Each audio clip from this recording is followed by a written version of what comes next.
Hi everybody, Gene here. One of the things I hear a lot from people who are new to tapping and even those who've been around for a really long time is knowing how and where to start when sitting down to tap. Recently, I was watching a documentary on all things a magic show that completely transformed the way I start all of my client sessions. And I think the things that I learned and that I use at the beginning of my client session, you can use too, even if you're not tapping with clients, to get even more out of every round of tapping. This is Gene Monterastelli, and welcome to the Tapping Q&A podcast, recorded live to tape from Williamsburg in Brooklyn. This is episode 546, originally aired February 15th, 2023. Hi everyone, I hope this finds you well wherever you are, and whatever time of day you're getting a chance to listen to this. Thanks for spending a little time with me today. Today we are going to talk about how you can set yourself up for success when you sit down to tap by putting yourself into the right state as you step into that. Before we do that, just two quick announcements. Number one, we have a free 10-part guide on how you can use tapping to eliminate self-sabotage. All you need to do is go to tappingqa.com, click on that big blue button. If you happen to be listening to this right now inside of a web browser, if you go up into the upper right-hand corner on the website, you'll see the blue button there. Enter your email address, and every day for the next 10 days, we will send you one small bite-sized thing that is going to help you to use tapping to eliminate self-sabotage. And then after 10 days, you can choose the tool or two that works the best for you.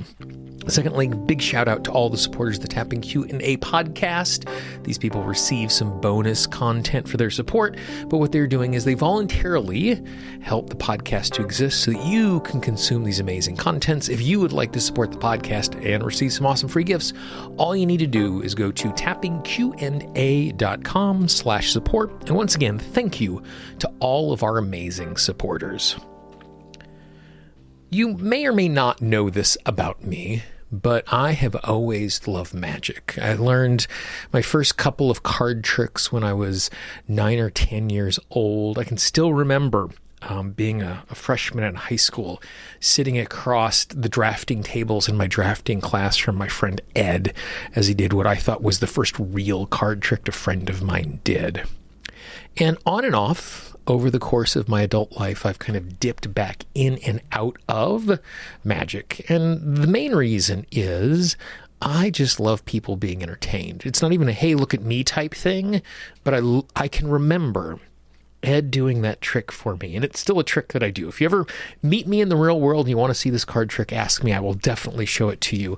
It's such a simple, elegant, beautiful thing. But I can remember that sense of wonder that I had in the middle of my chest watching this impossible thing happen right in front of my eyes.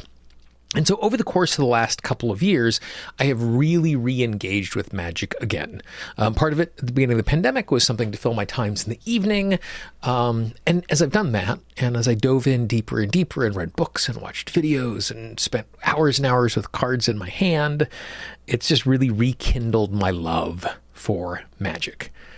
And so in the process of doing all of that, one of the videos that I purchased recently was something called 6 Impossible Things. It was a live show that was done here in New York, and sadly I missed it and was unaware of it when it was happening, by a world-class magician. And I don't use that term lightly. World-class magician, like has won global competitions for his close-up magic, a gentleman by the name of Joshua J. And it was a very, very different magic show. It wasn't someone on stage doing big illusions. It wasn't someone in what we would call a parlor setting where there would only be 15 or 20 people with a table at the front.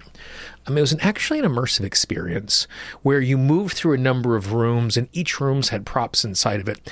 And I am heartbroken that I did not get a chance to see it live. It was a really beautiful show. But in addition to selling the recording of the show, Joshua and his team put together a documentary. The documentary had two parts to it. One was them explaining the process, how they came together the show, and two was how the tricks were done. Now, if it was a decade ago, I would have bought this for the methods, how the tricks were done. And there are a couple of tricks that are amazing, and it's really cool to see how they were done. But what I was much more interested in is the process, the construction, the problem solving, all of that sort of stuff. And because of the nature of the show, to begin the show, Joshua spends 15 minutes sitting in a dark closet as people are filling the room so he can make an appearance. And he mentioned while he is in there, one of the things that he does is he pulls a card out of his pocket and he reads 3 phrases. And the 3 phrases are things that he says to himself before every single show to presence himself. Because, and I know this because I have been a performer for 25 years, that when you do something for the 100th, the 500th, the 1,000th time on stage, it's really easy not to be fully present. You know, I have been in circumstances in my past performing career where I was telling a story on stage. In the back of my mind, I was thinking about the merch table and details and getting to an airport and that sort of stuff. Because I'd done it so many times, I could do both of those things. But I really like this idea of putting yourself in the moment, because even though it is your 200, 500, 1,000th presentation, for the people in the audience, it might be the only time they ever see you do something. So it was about him putting himself in that moment. And so when I heard that, I thought, I really like this idea. I wonder, what are the things that I would like to remind myself before I have a client session? Just small things. Not that I'm like distracted in client sessions, not that I'm not present, because I am. But, you know, I've been spending so much time in the last 18 months of thinking of this concept, first action, best action. What's the first action I can take in order to set myself up for the best action? You know, when you get on an airplane, you see pilots going through a pre-flight checklist to make sure everything is in place. Even though they've done it thousands of times, they want to make sure they're sharp and they're in the moment. I've done thousands of client sessions, but I was wondering, is there any way, even if I was just making myself 0.5% more present or 0.5% more aware, over time that was going to add up to being something really useful for my clients? And after playing with this for a number of weeks, I recognized the fact that not only were those phrases, those questions, those ideas useful for me when I was tapping with someone else, they're also super useful for me when I'm tapping on my own.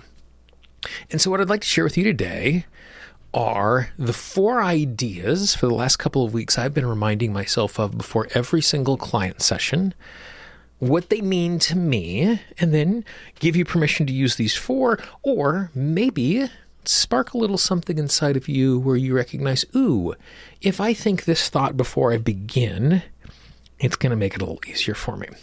So in no particular order, this was just kind of as I brainstormed them, how they came to me and how I use them at the moment.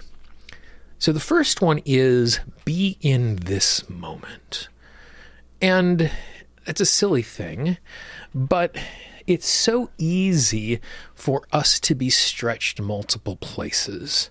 You know, as I sat down to record this podcast in about 45 minutes, I have a meeting with someone on the other side of the world that I need to be prepared for. I'm trying to get ready to possibly head to Kenya and do some more tapping work over there with another organization in their schools. And so I have lots of things on my to-do list, and it's really easy for me to be diffuse. But when I sat down to record, when I sat down to tap with clients today, it was such a nice, pleasant reminder. Be in this moment, which is just be here. Those other things are going to come later. And so it gives me permission to just almost like close all of the open tabs in my brain, knowing that when I get done with this recording, when I get done with my client session, when I get done with whatever is there, it's still all going to be waiting for me. And so just giving myself permission to be present to this moment. Number 2 is ask one more question. And this is something that I don't know I would have thought of 18 months ago, certainly not 3 years ago. But my students have heard me talking about this a lot over the course of the last year, is how as a practitioner, I am moving so much slower. And what I mean by slower is trying to get more understanding of what is going on before we continue our tapping. And so often when I'm working with a client, and as you see, reflecting, working with my own issues, if I give myself permission to pause and ask one more question versus, ooh, I know the issue that we want to go after and I want to dive right into it. because it takes so little time to ask one more question, one more follow-up, one more piece of understanding, one more, what is the resistance afraid of? One more, where is it in your body? And what it does is, by asking that one more question, even if in a small percentage of the time it reveals some more information or recognizes, ooh, we're not going in this direction, but we need to actually turn a little bit to head a different direction with what we're working on, we're much more likely to be successful. And so it's such a good investment of my time over time, maybe not in a moment, but over time, to ask one more question and reminding myself of, don't go, ooh, I know what we're doing. I wonder if there's something else here. And again, it works when I'm working with clients, and it works if I'm tapping on my own. The third thing I've been reminding myself of, it's all experiments. And this is something I think is always really important for me to remember because, we tap to feel better. Otherwise, we wouldn't be tapping. I tap to have a better emotion. I tap to let go of fear. I tap to take an action I'm afraid of. I tap to see myself in a different way. But if I am only evaluating my tapping on whether or not I'm getting closer to the outcome that I want, like I'm making progress, then it's really easy to be disappointed with a round of tapping.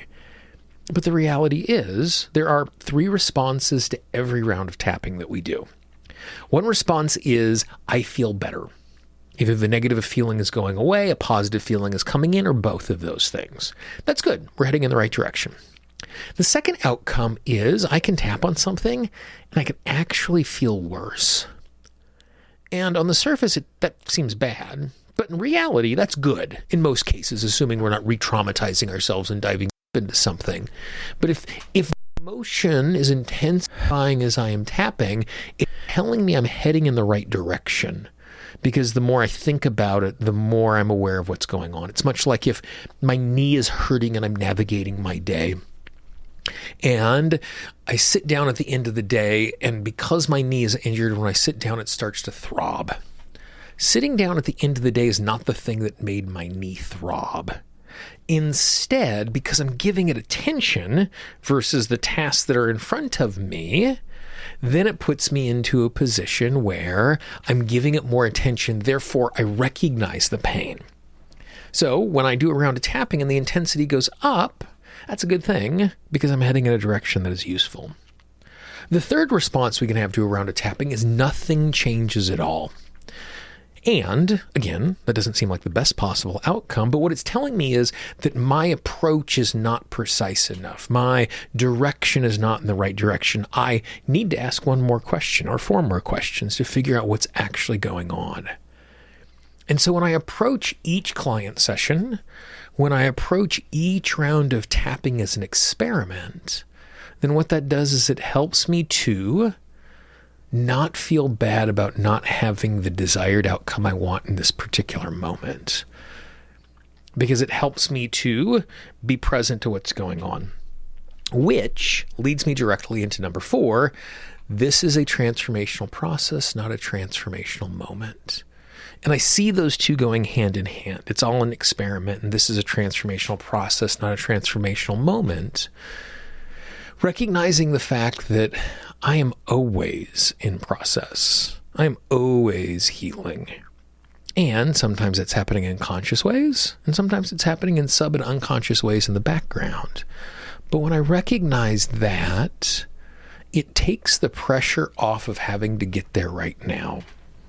Because if I'm disappointed at the rate that the transformation is happening for me, I'm really less likely to come back to use the tool again. And by reminding myself that it's not about healing in this moment, though I'm always open to that as a possibility, to recognize the fact that it's process. It's always process. And when I am tapping, I don't say it with these questions here, but when I'm tapping, I very commonly tap on, I appreciate the fact that this is a process, and I'm frustrated by the fact that this is a process. I can have those ideas simultaneously. But by taking a moment and reading through the beats of these 4 ideas before I tap with a client, before I tap with myself, it just firmly plants me in a way that allows me to present to what is going on for them or myself. Those 4 ideas again are, be in this moment. ask one more question. It's all an experiment. This is a transformational process, not a transformational moment. So feel free to use those 4, but I would be willing to bet you have some ideas or thoughts that would actually work better for you. Those are the ones, because of my disposition, that work for me. And it's very possible if you ask me 6 weeks from now, 6 months from now, certainly 6 years from now, that those ideas would probably change as the things I need to be reminded of. So if you're going through this process, I would love to hear from you. If you happen to be listening to this in the website, go down in the comment section down below, or you can always drop me a note at support@tappingqna.com. I would love to hear from you. What are the thoughts, the ideas, the grounding phrases that help you in that particular way? So those are the ideas I got from Joshua J. in 6 Impossible Things, and how it impacted me in my tapping. If you enjoyed this conversation, if you know someone in your life who would appreciate a conversation like this, please pass it along to them. Don't spam your inbox and send it to everybody in the world.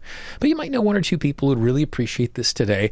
And like I always say, if you send them a note saying, hey, I was thinking of you, this might make your day a little better. The simple fact you sent them a note saying, hey, I was thinking of you, is going to make their day a little better. So even if they don't click play, even if they don't dive in, the fact that you've reached out to let them know you're thinking of them is going to make all the difference to them today. Yes, it is cheesy, and yes, it is true. Don't forget to subscribe to the Tapping Q&A podcast and podcasting parlance. The Tapping Q&A podcast is always free. You can find it anywhere you find audio online: Apple Podcasts, Google Podcasts, Spotify, Pandora, Amazon Music, Audible, iHeartRadio, basically anywhere you find audio online. Just search for Tapping Q&A. Make sure you turn on the subscribe or follow, and even more important, turn on those notifications so that each time a new episode comes out, you are notified right away. If you have a question, a comment, a topic, or a guest you'd like us to feature at some point in the future, please let me know. I can always be reached at support@tappingqa. For the Tapping Q&A podcast, this is Gene Monterastelli. I hope you have a great day, and I will talk to you real soon. Bye-bye. The Tapping Q&A podcast is copyright Gene Monterastelli Tapping Q&A.